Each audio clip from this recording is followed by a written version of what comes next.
India TV YouTube channel को subscribe करें और बेल आइकन दबाएं।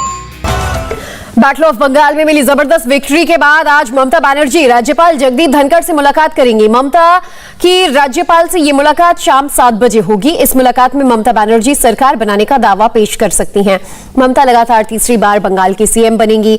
हालांकि ममता बनर्जी पहले ही कह चुकी हैं कि शपथ ग्रहण समारोह कोविड प्रोटोकॉल की वजह से छोटा और साधारण होगा। Victory of the Bengal people and victory of the country and victory of democracy.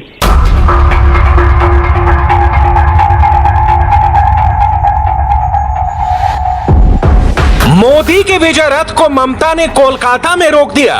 Bengal का महासंग्राम भी जीत लिया। बंगाल में नारा बीजेपी ने जरूर दिया था, लेकिन नतीजा दीदी का हुआ।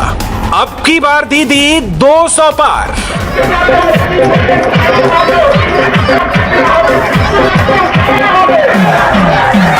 दीदी अब पूरी तरह से फिट है और बंगाल में सुपरहिट भी। Salute to my nation also. मैं देश को सैल्यूट करती हूँ, बंगाल की जनता को सैल्यूट करती हूँ, अपनी मातृभूमि को सैल्यूट करती हूँ, बंगाल के सारे लोगों को और देश के सारे लोगों को सैल्यूट करती हूँ। बंगाल ने देश को बचा लिया है। मुझे बोलने में गर्व है कि बंगाल ने देश को बचा लिया है और हमको इसका गर्व है। और शपथ की बात है तो हम बहुत छोटा समारोह करेंगे क्योंकि कोरोना फैल रहा है। Because COVID is in process. Mamata Banerjee की जीत वो पाठ है जिसका अध्ययन कई राज्य, कई पार्टियां जरूर करेंगी, क्योंकि इस जीत में लीडर, कैडर और माइक्रो मैनेजमेंट सब कुछ एकदम सटीक रहा।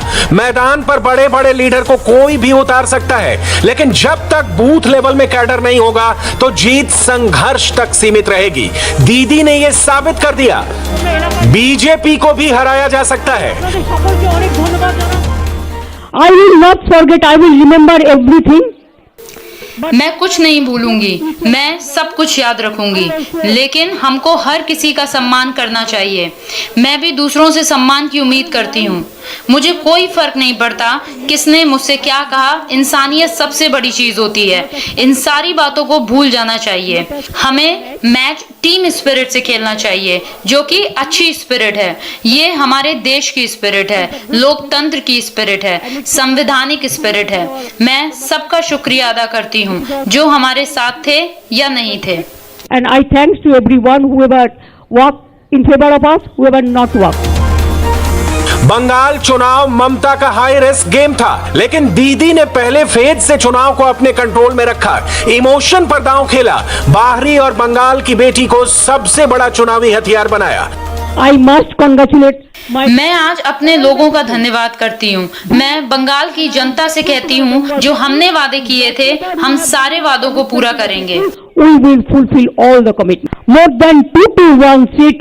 That is. हम 221 से जीते हैं। ये बहुत बड़ी जीत है और बीजेपी ये चुनाव हार गई है। उन्होंने बहुत गंदी राजनीति की थी। सारे बड़े अधिकारी हमसे कहते हैं कि हम अंडर वॉच हैं, हम पर नजर बनी हुई है। मुझे सब कुछ पता है। हमने बहुत बुरे हालात देखे हैं। हमने चुनाव आयोग का भय देखा है। मैं संवैधानिक बेंच के पास जाऊंगी, क्योंकि उन्होंने जो कुछ इस बार बंगाल में किया है, पक्षपात किया है, ऐसा हुआ तो भारत में लोकतंत्र नहीं बचेगा। For this time in Bengal, the bias in the bias way. If you tolerate like this, then India there will be no democracy. 2019 Lok Sabha का जो बीजेपी का वोटर था, उसने विधानसभा में ममता का साथ दिया। बंगाल चुनाव में ना पीरजादा ना ओवैसी मुसलमान वोट को बांट सके। हिंदू वोट भी आधे से ज्यादा दीदी को पड़े। बंगाल में बीजेपी मैथमेटिक्स में लगी हुई थी और दीदी केमिस्ट्री में। बीजेपी सीटें जोड़ रही थी, ममता बंगाल में सेंटिमेंट वाली केमिस्ट्री पर काम कर रही थी। दीदी ने बंगाल में जीत की हैट्रिक लगाई और दिल्ली में केजरीवाल, उत्तर प्रदेश में अखिलेश यादव, महाराष्ट्र में उद्धव ठाकरे और जम्मू कश्मीर में महबूबा मुफ्ती के चेहरे पर मुस्कान आ गई। So many people they congratulated us. बहुत से लोगों ने हमको बधाई दी। सबका शुक्रिया। मैं सबका निजी तौर पर शुक्रिया करूंगी। अभी मैं सबका धन्यवाद करती हूँ, हर किसी का धन्यवाद करती हूँ। हमको आशीर्वाद दीजिए। हमने देखा है कैसे मसल पावर, मनी पावर और इलेक्शन कमीशन के बारे में मैं जरूर कहूंगी, और इलेक्शन कमीशन के बारे में मैं जरूर कहूंगी, हमसे ऐसे लड़ा जैसे बीजेपी का प्रवक्ता हो। 2019 के बाद नरेंद्र मोदी को हराने के लिए अलग अलग राज्य में अलग अलग एक्सपेरिमेंट किए गए। महाराष्ट्र का गठबंधन का फॉर्मूला बहुत पुराना है, कब तक चलेगा इसकी कोई गारंटी नहीं है। दिल्ली में अरविंद केजरीवाल जीते जरूर, लेकिन उनके पास पावर नहीं है। पश्चिम बंगाल में 294 विधानसभा सीट है, लोकसभा की 42 सीटें हैं, 9 करोड़ से ज्यादा जनसंख्या है। पश्चिम बंगाल पावरफुल बड़ा राज्य है। ममता बनर्जी की जीत ने इतना साफ कर दिया कि बंगाल की माटी में उनको कोई टक्कर नहीं दे सकता है। कोई नहीं मतलब कोई भी नहीं। पश्चिम बंगाल में यूं तो TMC, BJP, Congress, left, ISF, AIMIM जैसी पार्टी रण में उतरी थी, लेकिन मुकाबला सीधे तौर पर बीजेपी और टीएमसी के बीच था। 2019 लोकसभा चुनाव में बीजेपी ने बंगाल में 18 सीटों पर जीत का परचम लहराया था। बीजेपी को उम्मीद थी 2021 विधानसभा चुनाव में भी इसका फायदा मिलेगा। बीजेपी ने विधानसभा में अपने बड़े बड़े नेताओं को रण में उतारा, जीत के हिसाब से सारे समीकरणों पर काम किया। ममता बनर्जी का गढ़ भवानीपुर था, लेकिन उन्होंने भवानीपुर छोड़ नंदीग्राम से लड़ने का फैसला किया, जो सबसे बड़ा रिस्क था। लेकिन यह रिस्क सिर्फ ममता ही ले सकती थी। दीदी भवानीपुर से नंदीग्राम गई, बंगाल चुनाव के दूसरे रण में वो सिर्फ नंदीग्राम में रही। उनका मकसद सिर्फ शुभेंदु अधिकारी को हराना नहीं था, बल्कि यह दिखाना था कि जिसने दीदी को धोखा दिया, उनके रण में ममता ने चैलेंज स्वीकार किया। When I raised the issue for Nandigram, जब मैंने नंदीग्राम का मुद्दा उठाया था, तब आप लोगों को यकीन नहीं हुआ था। कैसे उन्होंने वहां लूटपाट की। किसी और राज्य में ऐसा होता है कि पूरे राज्य समर्थन दे और एक विधानसभा सीट में वो किसी और को समर्थन दे? क्या ऐसा मुमकिन है? ऐसा मुमकिन नहीं है। उन्होंने सर्विलांस रोक दिया, उन्होंने गिनती रोक दी थी, and after that, they उन्होंने नतीजे का ऐलान कर दिया था। उसके बाद अब वो कुछ और कह रहे हैं, कोई चीटिंग चल रही है, हम कोर्ट में केस करेंगे, हम इसके लिए लड़ाई करेंगे। वो सिर्फ एक सीट की बात है, उसका इतना फर्क नहीं पड़ता है, क्योंकि बंगाल में जीत गया। मेरा टारगेट 221 था। जहां तक नंदीग्राम की बात है, चुनाव कैसे लड़ा जाता है, ये ममता ने बीजेपी को नहीं बल्कि विपक्ष को दिखाया। 10 मार्च की ये घटना याद करिए, यहीं से पूरा चुनाव टर्न हुआ। जिस तरह से दीदी ने व्हील चेयर पर प्रचार किया, वो इमोशनल कार्ड बंगाल में बहुत काम आया। हालांकि इस चुनाव में बीजेपी की सीटों में अच्छा खासा इजाफा भी हुआ, लेकिन ममता के किले को वो नहीं भेज सकी, क्योंकि दीदी ने बंगाल के सेंटिमेंट को पकड़ लिया था। ममता को बंगाल की दीदी कहा जाता है। दीदी से भाई नाराज हो सकता है, बहन नाराज हो सकती है, लेकिन बेटी से कोई पिता नाराज नहीं रह सकता है।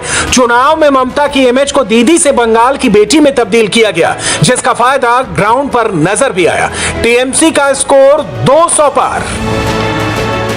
ऐसे में दीदी अब बंगाल से आगे बढ़ेंगी, कोलकाता से दिल्ली के लिए कूच करेंगी। 2024 चुनाव में ममता बनर्जी क्या मोदी के खिलाफ सबसे बड़ा विपक्ष का चेहरा होंगी? 2024 में विपक्ष अपना नेता दीदी को चुनेगा। इसके समीकरण, चुनावी नीति अभी से शुरू हो गई है। इसकी बड़ी वजह महुआ मोइत्रा का वो बयान भी है, जिसमें उन्होंने ममता के वाराणसी से लड़ने की बात कही थी। ममता बनर्जी की जीत से जिस तरह से अरविंद केजरीवाल, उत्तर प्रदेश में अखिलेश यादव और ठाकरे सरकार खुश है, उससे साफ है कि दीदी की जीत सिर्फ एक राज्य तक सीमित नहीं रहेगी। एक स्त्री, एक जख्मी शेरनी जिस तरह से मैदान में उतरकर अकेली लड़ रही थी, पूरी तरह से उनके पार्टी को ध्वस्त किया, उनके पार्टी के नेताओं को तोड़ दिया, दबाव डाला, सेंट्रल एजेंसी का दबाव चुनाव के समय, सभी लोग उनके खिलाफ, उनके ही लोग खड़े किए, फिर भी ये बंगाल की शेरनी पीछे नहीं हटी, लड़ती रही और आखिरकार एक ऐतिहासिक जीत ममता दीदी ने प्राप्त की है। ये पूरे देश के लिए, राजनीति के लिए प्रेरणादायी है। वक्त एक ब्रेक का है। ब्रेक के बाद देखिए कोरोना से जंग में भारत को दुनिया भर का साथ। नमस्ते, मैं हूं मीनाक्षी जोशी। वीडियो और खबरों से अपडेट रहने के लिए India TV YouTube channel subscribe करें, बेल आइकन दबाना ना भूलें। जुड़े रहें इंडिया टीवी के साथ।